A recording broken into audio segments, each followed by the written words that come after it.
E adesso, se vuoi, io sono pronto a salvarti dalla vergogna e dal disonore. A quale prezzo? Ebbene, sposandoti. Mai. Mai. Mai. Oui, arrête de faire ça. Hé, arrête. Non, non, non, non. Non. Non, non, faut pas ça. Mets-toi debout, wesh. Mets-toi debout, qu'est-ce que tu fais? T'as même pas l'argent, frère. Tu peux m'assumer? Non, arrête. Mets-toi debout. Tiens les mains. Arrête de faire ça, qu'est-ce que tu fais? T'as pas de maison, t'as pas de voiture, t'as pas d'argent. Tu vas me demander un mariage en quoi? Tu vas payer déjà ça, ce que je porte ici. T'es un malade, toi. Carissimi tutti, Sawa Bona.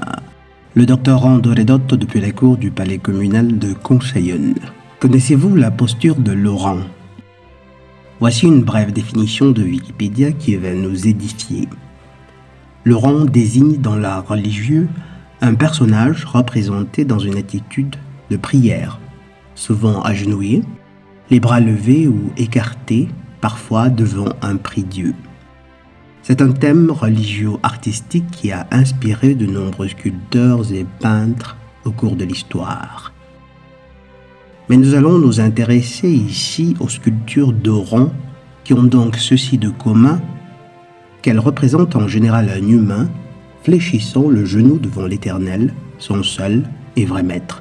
C'est la représentation d'un homme en prière, justement, oron, du latin orare, qui signifie prier.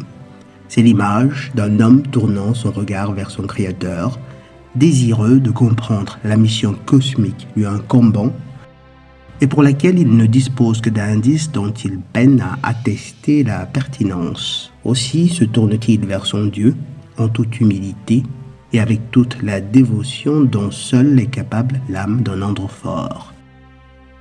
Maintenant, imaginez que toute cette dévotion soit orientée vers une humaine imparfaite, qui plus est, a pleinement conscience de ses nombreuses limitations qu'elle s'évertue à dissimuler avec des strates toujours plus épaisses de make-up littéral et figuré. C'est un spectacle quelque peu ridicule, n'est-ce pas?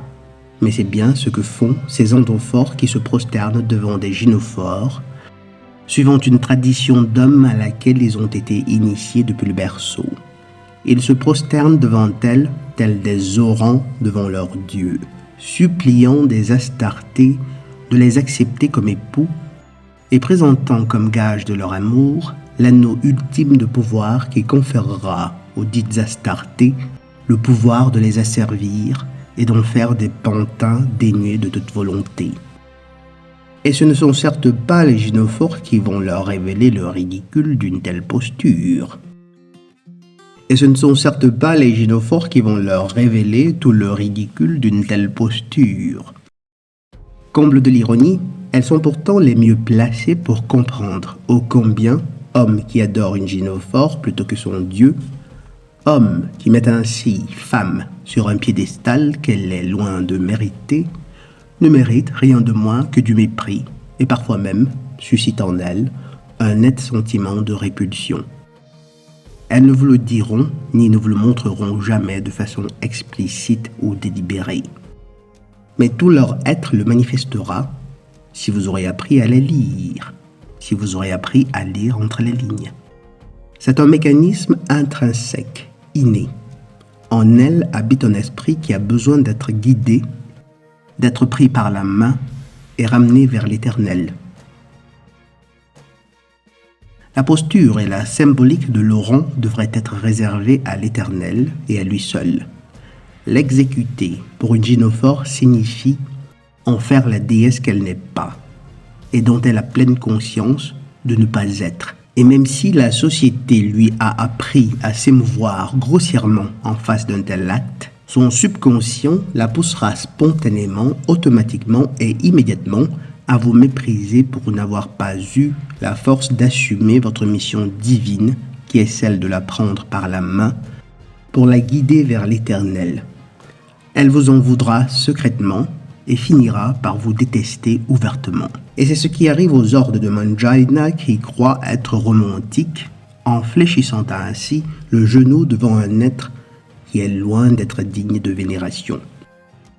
Les bad boys le savent très bien et se comportent conséquemment. Êtes-vous donc surpris de voir les gynophores leur courir après ? Eh bien, c'est simplement l'instinct inhérent du but cosmique de leur présence sur Terre qui les pousse vers eux.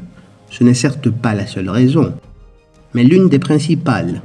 Elles ont l'impression que le bad boy, qui se fiche pas mal d'elles, a pris conscience de sa mission cosmique et qu'il saura les mener vers l'éternel, ce qui malheureusement n'est pas toujours le cas. Voyez aussi en cela la base cognitive normale qui, une fois corrompue, a donné lieu à l'incapacité pathologique des gynophores à accepter leurs responsabilités. Elles savent inconsciemment, et même pas toujours, qu'elles n'ont pas de boussole morale et que sans le conseil et la supervision sévère, stricte, constante et inlassable des androphores, les portes de l'Éden leur resteront inéluctablement inaccessibles. Du coup, au moins en ce qui concerne ce fameux rituel qui consiste à s'agenouiller pour lui demander de vous mettre un nœud coulant au cou, nœud qu'elle serrera progressivement jusqu'à ce que vous suffoquiez au fil des années. De grâce, mes chers amis, faites les bad boys et ne le faites jamais. Je le répète, la racine du vocable elle-même le dit, du latin orare qui signifie prier.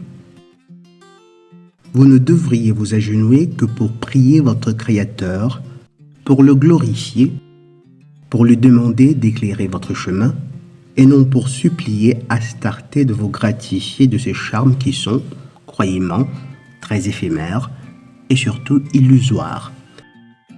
Si vous désirez lui offrir un anneau pour lui faire plaisir, ou pour quelque raison qui n'a certainement rien à voir avec le mérite, offrez-le lui simplement, ainsi qu'on offre un présent à une amie ou à une sœur. Votre dévotion appartient au Créateur et à lui seul. Je sais que beaucoup prétendront qu'il ne s'agit pas vraiment d'adulation et que ce n'est là qu'un geste symbolique. En effet, un geste symbolique d'un asservissement si profond et si subtil qu'il en a fini par devenir imperceptible. Je vous remercie d'avoir pris le temps d'écouter ce podcast et je vous dis à la prochaine. Le docteur André Dotto depuis la cour du palais communal de Conchayenne. Sawa Bona et la paix de Yah.